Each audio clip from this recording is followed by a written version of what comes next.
네, 안녕하세요. KR 웹세미나 시작하겠습니다. 네, 저는 평가정책실장 김병균입니다.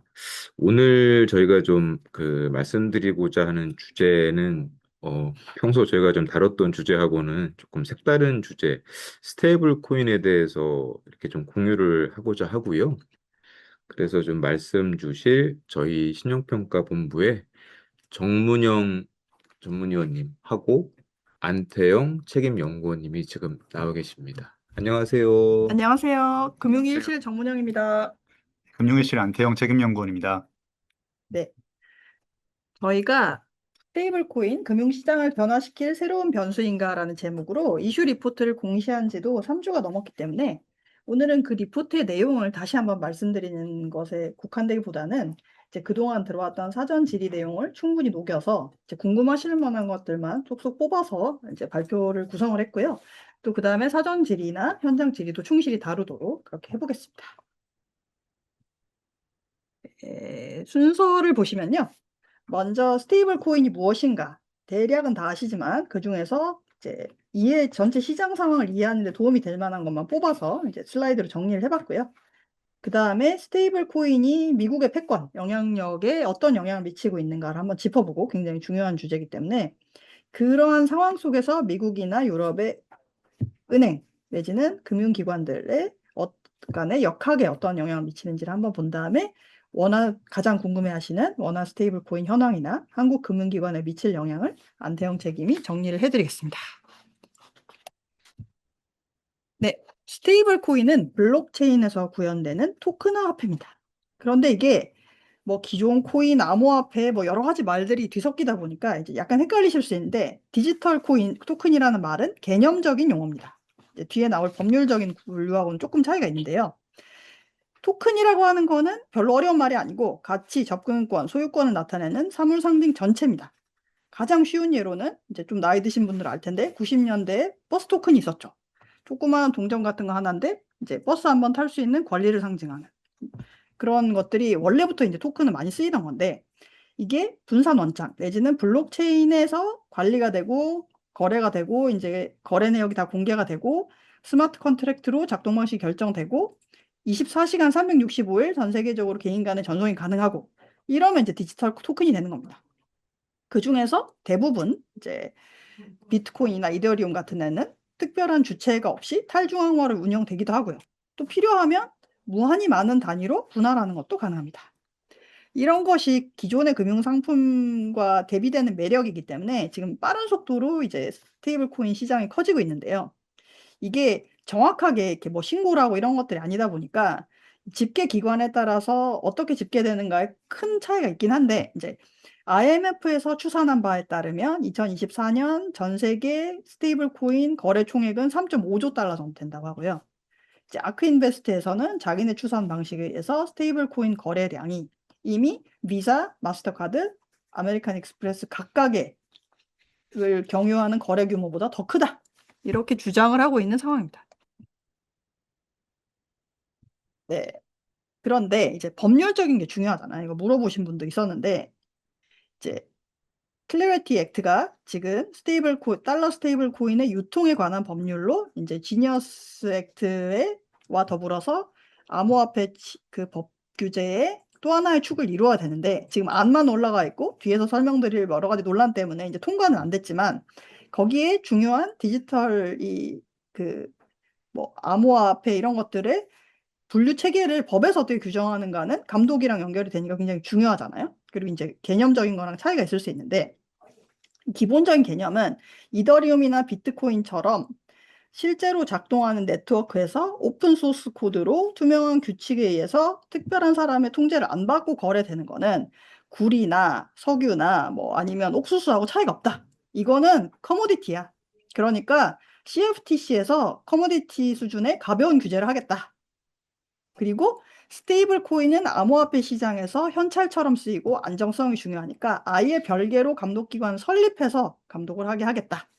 그리고 나머지는 크게 보면 어차피 과거 유가증권이랑 다르지 않으니까 SEC 규제를 받게 하겠다. 어떤 분이 질문하신 것처럼 부동산 기초 디지털 증권을 누가 발행한다면 그거는 이 디지털 증권에 해당하기 때문에 SEC 규제를 받게 될 겁니다. 그리고 이제 이 스테이블 코인은 늦어도 2027년부터는 그 준비금이나 이런 규제를 지니어스 액트가 규정한 대로 다 지켜야 미국 내에서 발행하고 제공하고 판매할 수 있도록 있는 거고, 아니면 못하게 할 거야. 지금 테더의 USDT가 좀 이슈가 있거든요. 뒤에서 말씀드리겠지만 그렇게 규정을 하고 있습니다. 그런데 이제 디지털 상품, 커모디티는 규제가 약하니까 이제 거래율성이 올라가는 거고, 스테이블 코인은 이 암호화폐에서 시장에서 법정화폐 비슷한 기능을 하게 되기 때문에 중요하고, 그래서 이 두 가지 위주로 시장이 재편이 되고, 상대적으로 규제도 많이 받아서 디지털이라서 비용이 덜 든다는 이점이 덜한 디지털 증권 쪽은 이제 시장이 좀 줄어들지 않을까, 이렇게 다들 예측을 하고 있습니다. 그리고 이제 뒤에서도 여러 번 말씀드리겠지만 굉장히 중요한 게, 미국의 암호화폐 스테이블 코인 제도화에는 기업 부문과 금융시장의 경쟁력을 달러 패권 유지에 활용하겠다는 의지가 내재되어 있기 때문에 시장 안정성을 훼손하지 않는 선에서 비금융기관 내 SEC 스테이블 코인 발행도 허용하고 효율성을 중시하는 그런 측면이 좀 있습니다. 기본적으로 명문은 뭐 미국이나 일본이나 유럽이나 한국이나 비슷하다 할지라도 실제로 정부 기관들이 갖고 있는 입장은 살짝씩 차이가 있고, 그걸 잘 읽는 것이 대단히 중요합니다. 네. 그래서 이제 규제 중에 제일 중요한 게 준비금 규제죠. 왜냐하면 코인은 코인인데 스테이블하다는 게 스테이블 코인이잖아요. 그리고 그 스테이블의 의미는 법정화폐와 이 스테이블 코인이 상징하는 법정화폐와 1대1 같이 연동을 시켜주겠다는 거잖아요. 근데 1대1 같이 연동이 된다고 해서 이제 문제가 안 생, 코인런 같은 문제가 100% 예방되는 건 아니지만, 적어도 준비금은 100% 1대1로 단기 국채, 현금 예금 이런 걸 보유를 하고 있어야 이제 담보가 되는 거잖아요.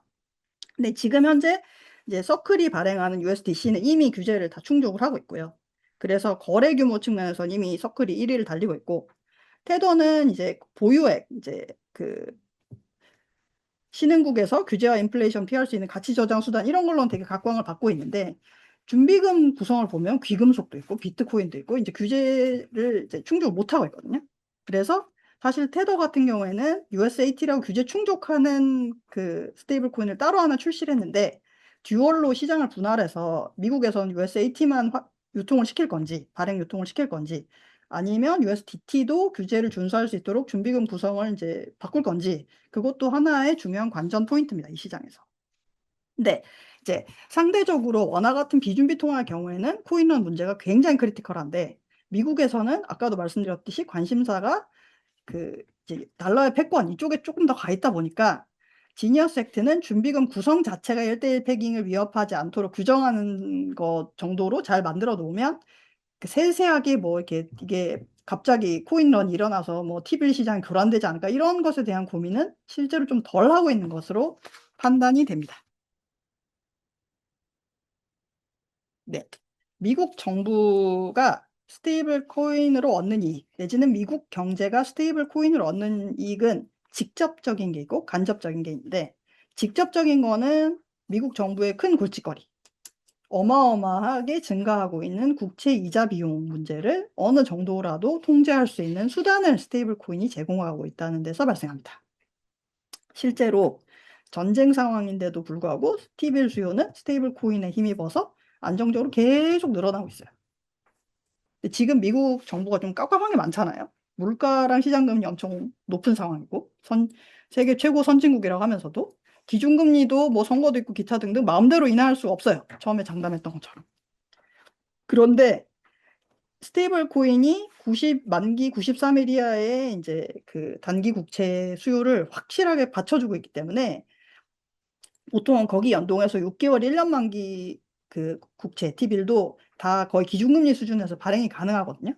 그러니까 굉장히 짧은 만기로나마 언제든지 기준금리 3.75%로는, 그 금리가 뭐 썩 좋은 건 아니지만 계속 국채를 발행할 수 있다는 건 굉장한 위안이겠죠. 그런 걸 주고 있는 상황입니다. 실제로 미국에서 신규 발행 국채 평균 만기가 굉장히 짧아지고 있어요. 21년 1분기에 3.8년이었는데 26년 1분기에는 2.4년으로 1년 넘게 짧아졌어요. 그리고 잔액 만기, 그러니까 장기 국채가 굉장히 많이 편입되어 있는 잔액 만기도 보면 속도는 그렇게 빠르지 않지만 계속 짧아지고 있거든요. 근데 이런 걸로 인한 국채 시장 불안정성을 완화시켜주는 역할을 달러 스테이블 코인이 상당히 하고 있습니다. 그래서 이제 전쟁 문제를 뉴스 많이 보시면서 느끼셨겠지만, 과거 대비해서 세계인들이 미국 정부에 대해서 갖는 신뢰도는 솔직히 많이 하락하지 않았습니까? 근데 뭐 그런 좀 숫자로 명확하게 표시되지 않는 부분을 제외하더라도 미국 정부의 장부만 보더라도 재무 건전성에 대한 신뢰는 떨어질 수밖에 없는 상황입니다. 지금 이제 완전 아웃라이어인 일본 정도 빼면 주요국 중에서 미국이 GDP 대비 정부 부채 비율이 제일 높아요. 그런데 주요국 평균에 비해서 그 부채 비율이 올라가는 속도도 미국이 빨라요. 그러니까 보수적인 기관, 전 세계 중앙은행들은 전체 외환으로 보유하는 그 각종 화폐 중에서 달러 보유 비중을 낮출 수밖에 없어요. 2016년 1분기에는 달러 비중이 65%였는데 지금은 55% 선까지 내려와 있고 분기마다 떨어지고 있습니다. 이제 금액은 이제 전체 그 통화량 조정을 하면서 왔다 갔다 하지만 어쨌든 비중은 계속 떨어지고 있어요. 그런데 사실 제가 주변 사람들 중에 돈 많은 사람 몇 명한테 얘기했는데 이 달러보다 이제 앞으로 호주 달러가 유망해 이렇게 얘기를 했더니 네 말은 알겠고 논리적으로 다 수용하는데 나는 호주 주식에 대해서도 아는 바가 없고 호주의 탑티어 기업이 있는지도 잘 모르겠고 호주 금융기관에 뭐 계좌 개설한다는 이런 것도 알려진 바가 없으니 지금 제일 원화 말고 믿을만하고 접근성이 실질적으로 높은 거는 미국이고 미국 기업들 잘하고 있는 거 많고 금융시장도 우리가 비교적 익숙하고 외국 중에서는 그런 강점을 많이 반영이 돼서 일반 개인들은 사실 다양하게 다변화를 하기 힘들거든요. 그게 어떻게 보면 제가 표현한 미국 기업 부문과 금융시장의 경쟁력이라는 것인데 이게 우리나라 사람들만 그런 게 아니라 다른 나라 사람들도 정도의 차이가 있지만 다 그런 측면이 있어요. 자기 나라 말고 이제 만만한 지역이 미국인 경우가 굉장히 많은데 이 기업 부문과 금융시장의 경쟁력을 미국 정부의 그 신뢰도 하락을 메꾸는데 이제 적극적으로 활용을 하는 거예요. 스테이블 코인을 이용해서. 그래서 실제로 보면 수치로 말씀을 드린다면 2024년 중에 세계 중앙은행의 달러 외환 보유액이 480억 달러가 감소했어요. 그런데 IMF에 의하면 북미에서 타 지역으로 순발행돼서 그 투자자들이 달러 보유액 늘린 것이 541억 달러예요. 그러니까 중앙은행들이 못 믿겠어라고 하는 것보다 개인 투자자들이 미국에 투자할래 이런 것이 속도가 더 빠른 거예요. 그 달러 패권이 상당히 잘 방어가 되고 있는 거죠. 네, 조금 속도를 빨리 해야겠는데. 네, 이제 그렇게 보면 그러면 모든 미국에 있는 금융기관과 뭐 관련 기관들은 다 똑같은 정도로 행복하냐? 당연히 아니겠죠. 어떤 문제가 있냐면 지금 이름은 리워드지만 서클이라는 USDC 발행사와 밀접한 제휴 관계에 있는 코인베이스라는 거래소가 USDC를 보유하기만 해도 연리 3.5%로 실질적인 이자를 지급하고 있어요. 이게 미국 은행들에게는 엄청난 위협입니다. 왜냐하면 미국에는 소매금융 요구불 예금에는 아예 이자를 안 주는 게 관행이고 그것 때문에 미국 금융기관들이 엄청 막 기업 투자은행들이 잘 나가고 이런 것도 여기 그 영향이 굉장히 컸거든요. 그래서 무려 클래리티 액트에 의회 통과가 지연되는 수준에 이르렀고 이제 작은 은행들은 생존의 문제이기도 해요. 그런데 사실은 발행사 입장에서는 국채 부유로 이자 수익을 충분히 얻는데 이거를 자기가 다 가지는 것보다는 다른 파트너를 통해서 우회적으로 수익 지급하는 게 더 시장을 늘린다는 측면에서 이익이기 때문에 이거를 경제적으로 정말 전면 금지하는 게 가능한지는 우리가 지켜봐야 되고요. 미국 정부도 정말 이거를 찐으로 100% 우회 지급 전부 다 금지할 수 있는지는 지켜봐야 되는 부분이 있어요. 그런데 그러면 이렇게 되면 은행들은 손해만 보냐? 아니거든요. 지금까지 이 시장이 굉장히 많이 컸다고 해도 가장 4대 은행 중에 미국 4대 은행 중에 규모가 작은 시티은행의 당기순이익이 가장 그 스테이블 코인 관련된 회사 중에 규모가 큰 코인베이스의 당기순이익이 10배가 넘습니다. 그리고 이런 G10 은행들은 유가증권 관리도 잘 전문이고 법정화폐 환전, 본인 인증, 자금 세탁 방지 서비스 이런 게 아주 잘 정비가 돼 있기 때문에 미국 시장의 특성상 스테이블 코인 관련사들이 이런 서비스를 은행들한테 의뢰를 하고 경쟁을 하면서도 협력하고 해서 적당히 타협을 할 가능성이 매우 높아서 이거 지켜봐야 된다. 그럼 유럽은 어떠냐? 유럽은 좀 전혀 다른 시장인데 스테이블 코인 출시로 소매금융 시장을 방어하는 게 이제 중요한 일이 된 거예요.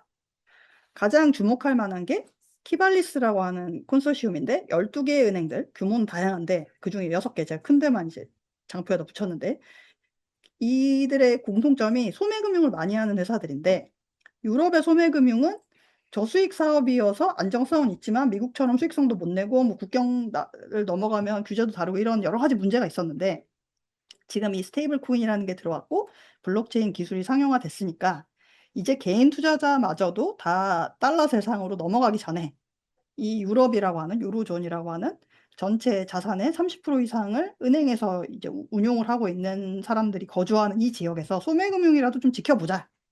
이런 차원이 큰 것 같고요. 이제 다만 이제 이 키발리스 컨소시움이 2026년 하반기에 유로 스테이블 코인 발행한다고 하는데 블록체인을 얼마나 활용을 하며 뭐 전산망과 관계를 어떻게 설정하고 결정을 제대로 효율적으로 하는지 이건 지켜봐야 되는데 이제 어쨌든 마이카라고 하는 유럽 그 암호화폐 관련 법안은 유로 스테이블 코인의 준비금을 30% 이상 은행 요구불 예금으로 이제 운용을 하라고 하면서 은행들을 밀어주고 있는 상태고요. 비달러 스테이블 코인 중에는 제일 그래도 가능성이 높은 게 유럽이기 때문에 이 비달러 스테이블 코인의 가능성을 시험하는 리트머스지로서 지켜볼 만합니다. 네, 이제 원화 이야기 들어보시겠습니다. 안녕하십니까. 원화 스테이블 코인 파트를 맡은 안태영 책임연구원입니다. 저는 원화 스테이블 코인이 현재 어느 단계에 와 있는지, 그리고 이것이 금융업종, 특히 은행과 카드사에 어떤 의미를 가지는지에 대해 말씀드리겠습니다. 슬라이드 내용이 없더라도 사전에 보내주신 질문들에 대해 좀 답변이 될 만한 내용들을 구두로 설명드릴 계획이니 잘 들어주시면 감사드리겠습니다. 현재 우리 원화 스테이블 코인은 논의 속도에 비해 제도 정비가 완결되지 않은 상태입니다. 제도화 단계에서 정부 부처 간의 의견 대립이 지속되면서 입법이 지연되고 있습니다. 가장 중요한 쟁점은 결국 누가 발행할 것인가인데 이른바 51% 룰이 핵심입니다. 발행 주체를 은행으로만 제한할 경우 경직성이 우려된다는 의견과 발행 주체를 핀테크로 확대할 경우 리스크가 커질 수 있다는 의견이 존재합니다. 즉, 안정성과 혁신 간의 균형에 대한 논쟁으로 보고 있는데요. 은행 중심 구조는 확산 속도는 다소 느릴 수 있지만 유동성 대응이나 신뢰 확보 측면에 유리합니다. 반면에 발행 주체가 핀테크로 확대될 경우 초기 확산은 빠를 수 있지만 금산분리 위배 이슈가 있고 환매 대응 능력이나 재무 건전성에 대한 신뢰가 약화될 가능성이 있습니다. 저희 리스크 관리를 중시하는 저희 한국 금융산업 특성상 현재로선 은행이 앵커 역할을 수행하고 다양한 사업자가 참여하는 구조가 우선적으로 고려되지 않을까 생각됩니다. 앞서 언급드렸듯이 미국은 이제 비은행 발행을 허용하되 공시와 감독을 강화하는 방향으로 추진되고 있는데 저희는 이와는 조금 대조적인 상황입니다. 반면 홍콩의 경우 며칠 전에 그 SC와 HSBC가 참여한 합작법인에 처음으로 발행을 허용했다고 하더라고요. 이는 전통 은행의 리스크 관리 경험을 주요하게 반영했다는 점에서 저희 국내 추진 상황과 유사한 면이 있다고 볼 수 있습니다. 다음으로 제도와 관련된 궁금증에 대해 말씀드리겠습니다. 스테이블 코인이 아직 실체가 없다 보니 이게 결제 수단인지 투자 상품인지 MMF와 비슷한 구조인지 이와 같은 좀 본질이 무엇인지에 대한 질문들을 많이 남겨주셨습니다. 따라서 저는 이 스테이블 코인을 가장 이해하기 쉬운 표현으로 무엇이 있을까 고민을 해보았는데 디지털 청구권이란 단어가 가장 이해하기 쉬운 표현이지 않을까 생각해 보았습니다. 이 스테이블 코인이란 그 자체로 가치가 있는 자산이라기보다는 언제든지 동일한 법정화폐로 상환을 요구할 수 있는 권리를 디지털 형태로 표시한 것에 가깝기 때문입니다. 따라서 스테이블 코인의 건전성은 발행사 자체보다는 준비 자산의 질과 환매 구조, 그리고 유동성에 의해 결정됩니다. 현재 우리나라의 제도 설계도 이 준비 자산은 100% 안전 자산으로 구성되어야 하고 이자 지급은 금지되어야 한다는 방향으로 우선 추진되고 있는 것으로 알고 있습니다. 이는 스테이블 코인을 투자 상품이 아닌 결제 수단으로 관리하려는 방향과도 일치한다고 보고 있는데요.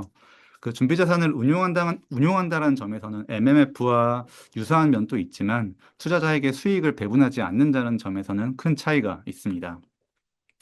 또 다른 질문 중 하나로 디지털 위안화는 이자를 준다고 하는데 우리 한국은 이자 지급을 하지 않는 게 맞는가? 이런 내용도 있었는데 이 부분은 그 CBDC와 스테이블 코인의 차이로 판단 가능합니다. 디지털 위안화는 중앙은행이 발행하는 화폐이고 스테이블 코인은 일단은 민간이 발행하는 청구권 개념입니다. 따라서 국내에서는 이제 이 무이자 구조를 유지하는 대신 결제 편의성 제공과 같은 방법을 통해 사용 유인을 좀 촉진시키려는 방향이 유력하다고 판단됩니다. 다음은 원화 스테이블 코인의 생존 가능성입니다. 매우 많은 분들이 원화 스테이블 코인이 성공하기 위한 조건이나 경쟁력이 무엇인지에 대해 질문을 주셨습니다. 결론부터 말씀드리면 원화 스테이블 코인이 나아가야 할 방향은 달러를 대체하려는 것이 아니라 글로벌 결제 시장 변화에 대응한 정산 생태계를 확보하는 데 있다고 생각됩니다. 달러 대비 글로벌 경쟁력이 한참 저희가 미흡하고요. 사실 제2의 기축통화인 유로 스테이블 코인조차도 유동성 확보에 조금의 어려움을 겪고 있는 상태입니다. 따라서 원화 스테이블 코인이 글로벌 시장에서 경쟁력을 확보하는 것은 사실상 쉽지 않다고 판단됩니다. 또한 이 결제 시장 측면에서 수요를 확대하는 방안도 단기적으로는 제한적입니다. 한국은 이미 결제 인프라가 매우 잘 갖춰져 있기 때문에 단순 결제 수단으로서의 추가 효용은 좀 크지 않은 상태이고요. 심지어 달러 스테이블 코인도 아직까지는 결제보다는 비트코인 투자라든지 좀 거래 목적 비중이 더 큰 것으로 알고 있습니다. 그러면 원화 스테이블 코인은 왜 필요할까요? 단순하게도 가장 중요한 필요 이유는 달러 스테이블 코인이 성장하고 있기 때문입니다. 우측표에서 볼 수 있듯이 투자 목적이긴 하지만 우리나라 국민들의 가상자산 거래소 이용 수준이 매우 높은 편인데 이런 점을 고려하면 새로운 디지털 자산에 대한 거부감이 덜할 것으로 예상되고 이용 수준 또한 빠르게 높아질 것으로 판단하고 있습니다. 예를 들면 우리나라 국민들이 유튜브나 SNS 등 이런 플랫폼을 통해서 이익을 수취하는 과정에서 달러 스테이블 코인이 유입이 될 수 있고요. 현재와 같은 결제 구조상에서는 달러 스테이블 코인을 금융기관을 통해 원화로 환전해야 하는데 이 과정에서 비용이 발생하게 되고 실시간 정산이 아닌 좀 주기적 정산에 따라서 시간 지연도 겪게 됩니다. 반면에 원화 기반의 스테이블 코인 정산 생태계가 구축될 경우 달러 스테이블 코인을 원화 스테이블 코인으로 즉시 교환할 수 있게 되고요. 이를 다른 결제에 활용하거나 필요하다면 환전하는 방식 또한 가능합니다. 정리하면 글로벌 결제 시장 변화에 맞춰서 저희 정산 생태계를 구축하는 것이 원화가 경쟁력을 잃지 않는 수단이 될 것이다라고 보고 있습니다.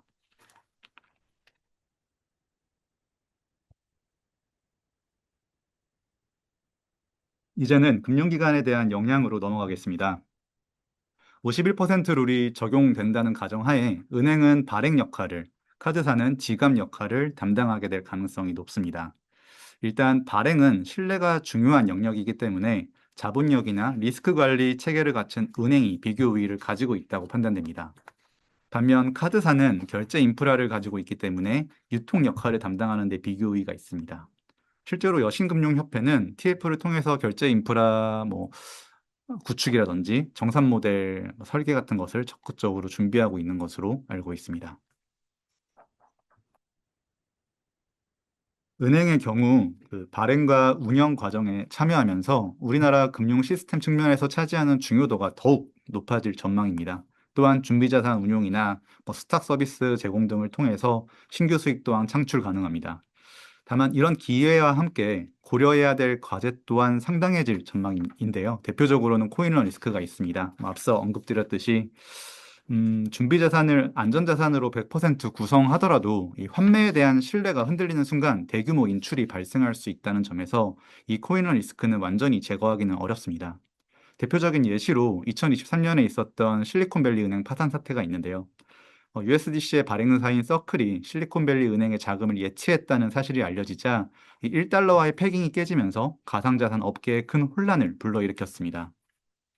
즉, 그 준비 자산이 100% 확보되어 있더라도 전액 현금이 아닌 이상 대규모 환매에 즉시 대응하는 데에는 한계가 있다고 생각하고 있고요. 이에 따라 유동성을 단순히 보유하는 것과 즉시 환매가 가능하다는 것은 조금 구분되는 개념으로 볼 수 있습니다. 또 다른 과제는 예금 기반 약화에 대한 대응입니다. 스테이블 코인으로 일부 자금이 이동할 경우 은행의 예금이 줄어들 수 있고 이는 은행 측면에서 조달 비용 상승과 수익성 저하로 이어질 수 있습니다. 은행별로는 요구불 예금 등 이런 이탈 가능성이 높은 예금을 많이 가지고 있을수록 이러한 영향에 더 민감하게 반응할 것으로 보입니다.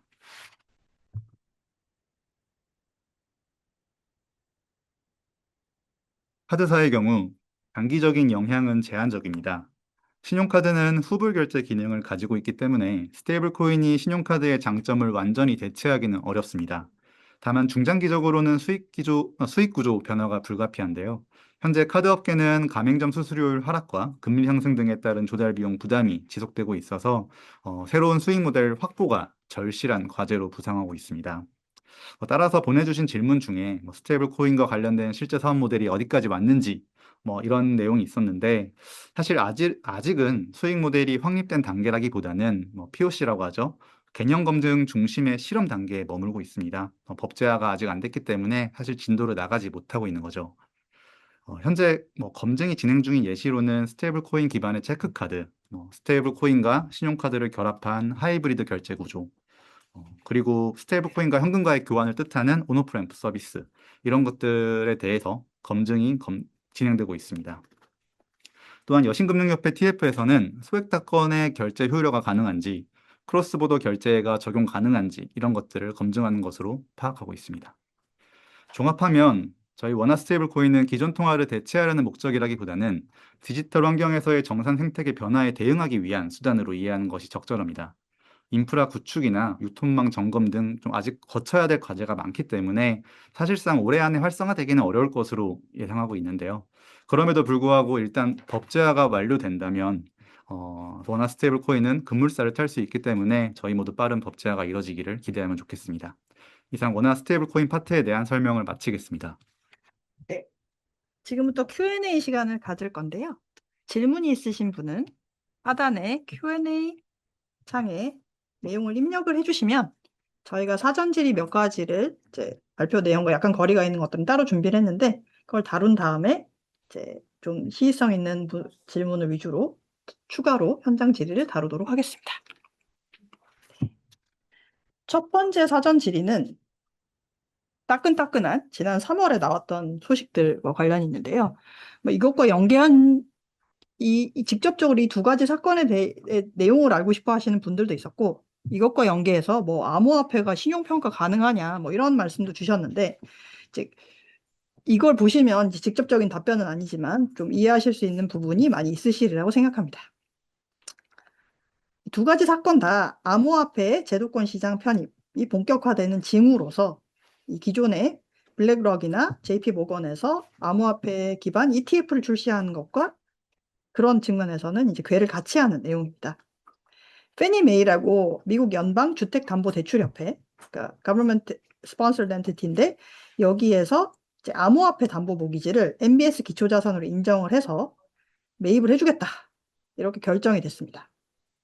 이제 자세히 들여다보면 직접적인 MBS의 기초자산은 주택을 담보로 하는 모기지 대출이고 이 대출을 실행하는 기관인 Better Home and Finance는 모기지 원리금 상환을 위해서 대출을 한 개 더 실행해가지고 이 대출의 담보 자산을 비트코인과 USDC로 받아주겠다.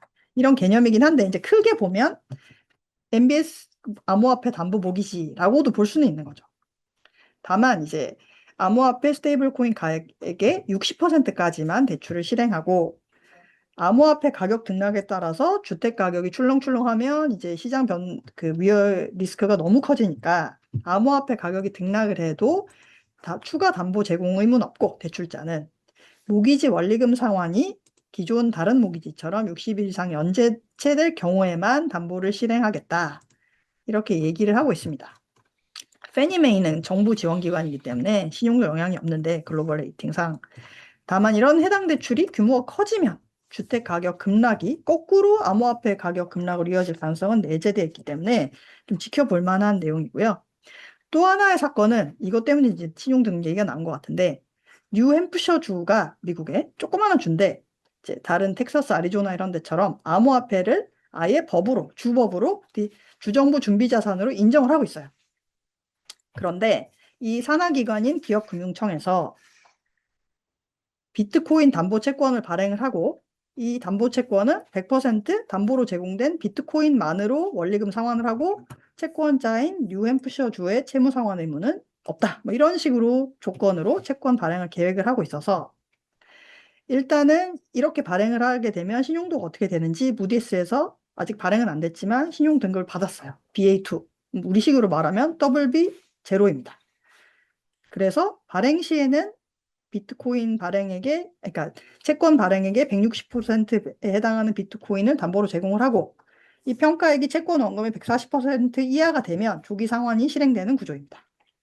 그래서 2026년 중에 1억 달러짜리 채권을 발행을 하겠다는 게 계획이거든요. 근데 이 정도 지금 현재 규모로는 이게 뭐 시장에 큰 영향이 있거나 그런 건 아니고 이제 제도권 편입이 많이 되는구나 이 정도면 충분한데 문제는 암호화폐 시장의 변동성이 이제 점점 커지면 금융시장 리스크가 커질 수 있기 때문에 지켜봐야 될 것 같습니다. 네, 원화 스테이블 코인의 경우 사전 질의 중에 두 가지를 추려보아서 답변 드리겠습니다. 국내 스테이블 코인 도입이 국내 채권 시장에 미칠 영향인데요. 국제 시장의 경우 스테이블 코인 발행이 커지면 그 발행사는 준비 자산 구축을 위해 현금성 자산이나 단기 국채를 보유해야 하므로 단기 국채 수요가 늘게 됩니다. 언론에 많이 나와 있긴 한데 BIS가 발표한 자료에 따르면 스테이블 코인 유입이 T빌 금리를 약 2에서 3bp 낮추는 효과가 있었다는 내용도 있습니다. 따라서 국내에서도 이 단기 국채 수요 기반이 확대되면서 단기 금리가 다소 하락할 가능성이 있습니다. 그러나 가장 중요한 것은 이 코인런과 같은 스트레스 상황에서 반대의 상황이 나타날 수 있다는 겁니다. 스테이블 코인 환매 요청이 급증하게 되면 발행사는 당연히 준비 자산인 국채 매도를 크게 확대하게 되고요. 이에 따라 금리가 큰 폭으로 상승할 수 있고 시장이 경색될 수 있습니다. 크레딧 시장도 뭐 궁금할 수 있는데 사실 국제 시장보다는 직접적인 영향이 적을 것으로 예상되지만 우선 스테이블 코인 확산 과정에서 금융시장 내 안전자산 선호가 일시적으로 강화될 경우에는 이런 크레딧물에 대한 수요가 상대적으로 위축될 가능성도 제기되는 것 같습니다. 그러나 사실 크레딧물에 대한 수요 기반을 감안했을 때는 이는 좀 구조적 변화라기보다는 좀 초기 적응 과정에서의 단기적 향상으로 보는 게 맞지 않을까 개인적으로 생각을 하고요. 조금 중장기적 관점에서 봤을 땐 스테이블 코인이 은행 예금을 좀 대체하는 효과가 있다면 은행은 자금 조달을 위해 은행채 발행을 늘려야 할 것이고 은행채가 시장 수요를 흡수함에 따라 일반 기업들의 회사채 발행 여건도 다소 부담을 받는 가능성을 배제하기는 어렵다 정도로 판단됩니다. 마지막으로 코인런과 같은 스트레스 상황에서 준비자산 매각에 따른 단기자금 시장이 흔들릴 경우에는 위험 회피 심리로 인해서 크레딧 시장에도 조금은 부정적인 영향을 줄 수 있다고 판단됩니다. 네. 두 번째는 스테이블 코인이 기존 카드 결제 시스템과 대체 관계로 볼 수 있는지 아니면 병존 구조로 보는 것이 적절한지에 대한 질문입니다. 단기적으로는 병존 구조이고요. 중장기적으로는 일부 영역에서 대체 가능성이 있다라고 예상합니다. 우선 PPT에서도 말씀드렸듯이 원화 스테이블 코인은 당장 결제 수단을 대체하기보다는 달러 스테이블 코인 확산에 대응한 생태계 구축 측면의 활용성이 더 클 것으로 보입니다. 따라서 주요 결제 수단으로 자리 잡기까지는 일정한 시간이 필요할 것으로 예상되고요. 또한 신용카드는 이 후불 결제 기능과 신용 공여 기능을 동시에 제공하고 있기 때문에 단순한 선불 기반의 스테이블 코인이 이를 전면적으로 대체하기는 조금 어렵지 않을까 생각합니다. 특히 카드가 그 할부나 뭐 리볼빙, 포인트 등과 같은 부가 서비스를 제공하고 있기 때문에 이런 기능적 범위 측면에서 차이가 명확하다고 보고 있습니다. 다만 결제 구조 측면에서는 일부 변화 가능성은 있습니다. 스테이블 코인의 강점이라고 할 수 있는 즉시 결제, 소액 결제, 또 크로스보더 결제와 같은 어떻게 보면 중간 정산 단계를 줄일 수 있는 영역에서는 스테이블 코인의 경쟁력이 부각될 수 있고요. 이러한 영역에서는 카드사의 수익 기반이 일부 영향받을 가능성도 존재합니다. 종합하면 신용공여 기반의 결제는 카드 중심으로 유지되는 반면에 정산 효율성이 중요한 영역에서는 스테이블 코인이 보완적으로 확산되는 구조로 전개되지 않을까 조심스럽게 예측합니다. 감사합니다.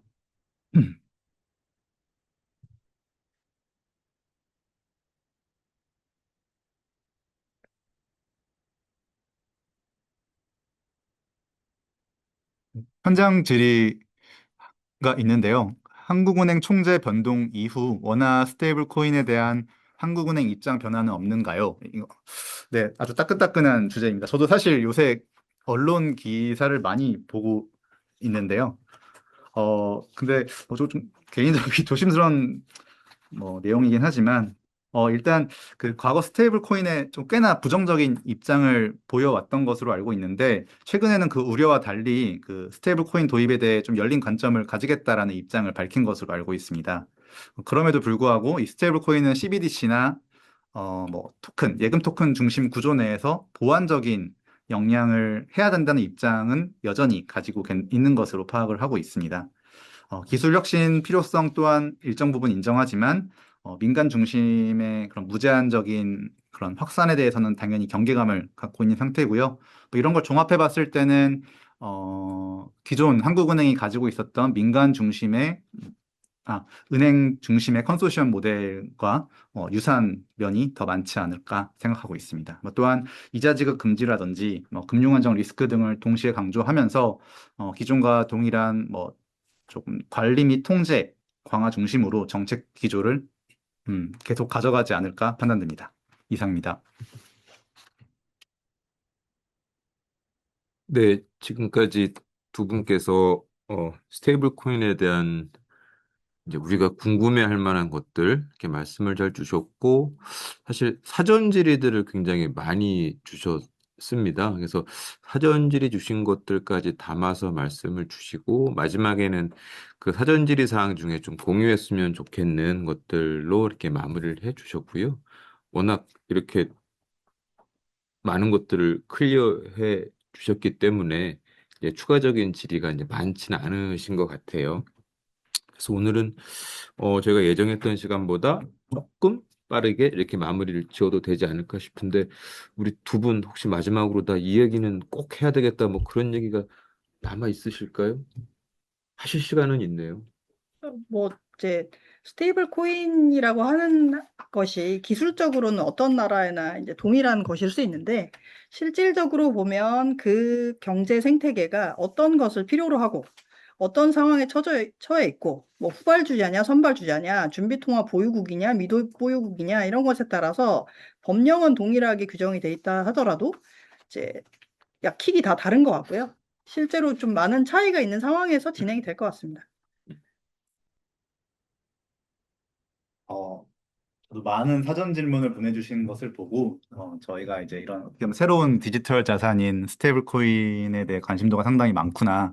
그리고 이런 부분들이 조금 저희 나라도 정책적으로 잘 제도화되고 자리를 잡아서 네, 앞으로의 좀 저희 이런 네, 화폐 측면에서의 변화를 잘 이끌어 가줬으면 하는 바람이 있는 것 같습니다. 네, 다 같이 관심을 갖고 같이 함께 공부하는 방향으로 네, 앞으로 지냈으면 좋을 것 같습니다. 공부를 꼭 해야 되나요? 그 사전 질의 중에 공부를 왜 해야 되는가 아주 심오한 질문이 있었어서요. 이제 그런 질문 진짜 한 두세 개 주신 것 같아요. 상당히 중요한 질문인 것 같습니다. 사실 저 같은 사람들은 공부를 하기 싫어서 이런 세미나가 이제 기대가 되는데 저는 사실은 두 분의 발표자를 좀 미리 받고 그래서 두 분께서 발표하시는 동안 딴 생각을 좀 했어요. 그냥 드는 생각이 예전에 화폐가 처음 나왔던 게 어느 시대인지는 잘 모르겠지만 이렇게 쌀, 뭐 면포 이런 걸로 주고받다가 화폐가 처음 나와서 이게 앞으로 나중에 뭐 네가 필요한 모든 것들로 바꿔줄 수 있다 뭐 그런 얘기를 들었을 때 사람들도 이런 분위기였을까 그런 딴 생각을 좀 해봤습니다. 네, 여튼 저희가 오늘 조금 평소와는 다른 주제로 한번 이렇게 두 분께서 이렇게 준비를 잘 해주셔서 한번 좀 의견을 나눠봤고요. 좀 궁금합니다. 그러니까 맨날 저희가 얘기하는 뭐 매크로, 산업, 기업, 뭐 트럼프, 아웃룩, 전망과는 좀 다른 가지의 주제로 말씀을 드렸었기 때문에 오늘 저희가 말씀드리고 이렇게 그 소통했던 내용들이 좀 도움이 되셨는지 그 설문으로 좀 피드백을 남겨주시면 앞으로 저희한테 좀 도움이 많이 될 것 같습니다. 하여튼 두 분 준비하시느라 고생 많이 하셨습니다.